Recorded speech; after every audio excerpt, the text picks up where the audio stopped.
크리스찬의 쉿, 콰이어트 타임.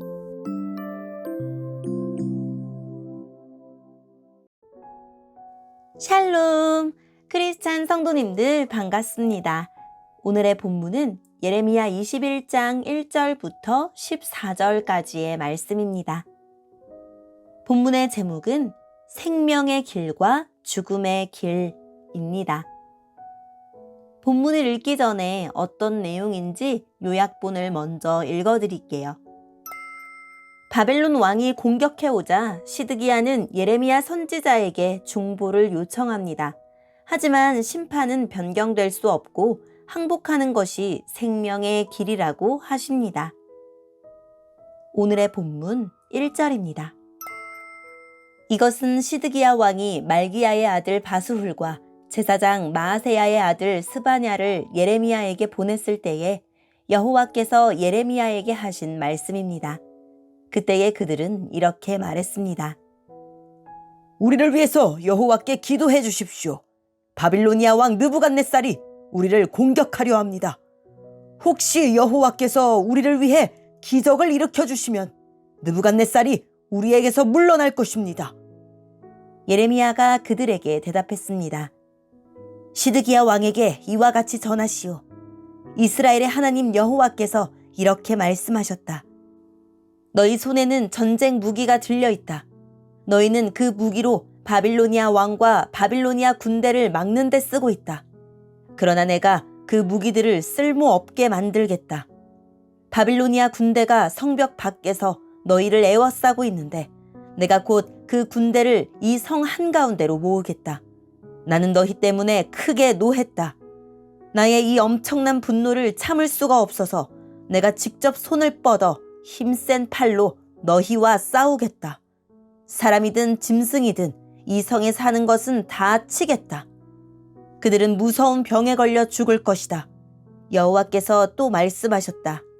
유다 왕 시드기야와 그의 신하들과 무서운 병과 칼과 굶주림에도 죽지 않고 이 성에 살아남은 사람들을 바빌로니아 왕 느부갓네살에게 넘겨주겠다. 모든 백성이 자기들의 목숨을 해하고자 하는 원수들의 손에 넘어갈 것이다. 그러면 느부갓네살은 그들을 칼날로 쳐 죽일 것이다. 느부갓네살은 그들을 불쌍히 여기거나 가엾게 여기지도 않으며 자비를 베풀지도 않을 것이다. 너는 예루살렘 백성에게 이와 같이 전하여라. 여호와께서 이렇게 말씀하셨다. 내가 생명의 길과 죽음의 길을 너희 앞에 두겠다. 누구든지 예루살렘 성 안에 머무르는 사람은 칼이나 굶주림이나 무서운 병 때문에 죽을 것이다. 그러나 예루살렘 성 밖으로 나아가 너희를 에워싸고 있는 바빌로니아 군대에게 항복하는 사람은 살 것이다. 누구든지 성을 빠져나가는 사람은 자기 목숨을 건질 것이다. 나는 이 성에 복을 내리지 않고 재앙을 내리기로 결정했다. 여호와의 말씀이다. 이 성을 바빌로니아 왕에게 주겠다. 그러면 그는 이 성을 불로 태워버릴 것이다. 유다의 왕실에도 이 말을 전하여라. 여호와의 말씀을 들어라.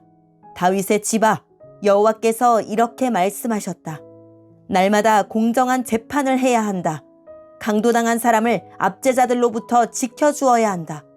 그렇게 하지 않으면 내가 크게 노할 것이다.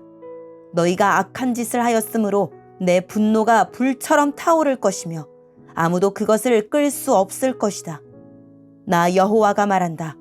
예루살렘아, 네가 산 한가운데 바위 평평한 곳에 앉아 있으면서 그리고 그 골짜기 위에 앉아 있으면서 아무도 우리를 칠 수 없고 아무도 우리의 굳건한 성으로 들어올 수 없다고 말하고 있다. 내가 네 행위대로 벌할 것이며 네 숲에 불을 질러 네 주변의 모든 것을 태워버릴 것이다.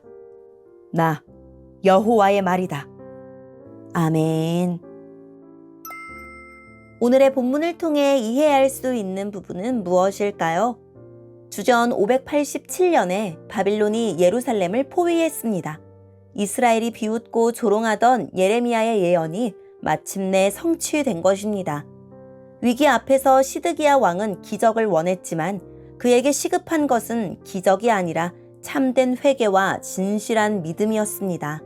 시드기야 왕은 뻔뻔하게도 구원과 도움의 응답을 기대했지만 하나님은 이스라엘을 도와주시기는커녕 이스라엘과 싸우실 것입니다. 예루살렘 성 밖에 있던 적군들을 성 안으로 끌어모으실 것이고 이스라엘은 굶거나 병들어 죽거나 바빌론의 칼에 죽임을 당할 것입니다.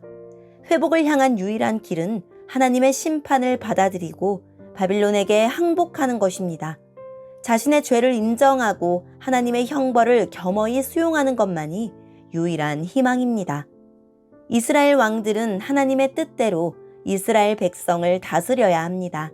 그들은 정의로운 통치자가 되어야만 했습니다. 그러나 지도자들은 악을 행했고 하나님은 다윗에게 약속한 대로 그들을 사람의 매와 인생의 채찍으로 징계하셨습니다.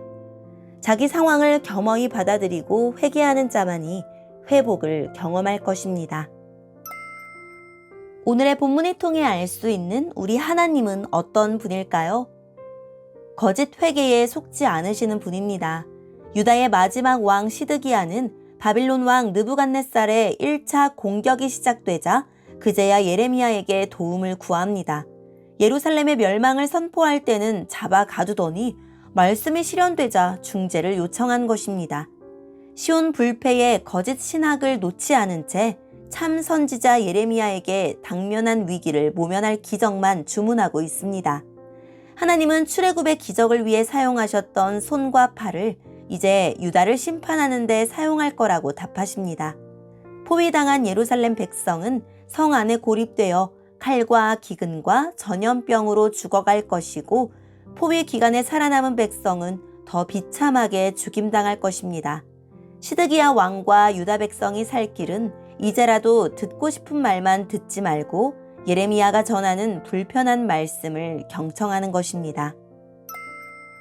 오늘의 본문을 통해 우리에게 주시는 교훈은 무엇일까요?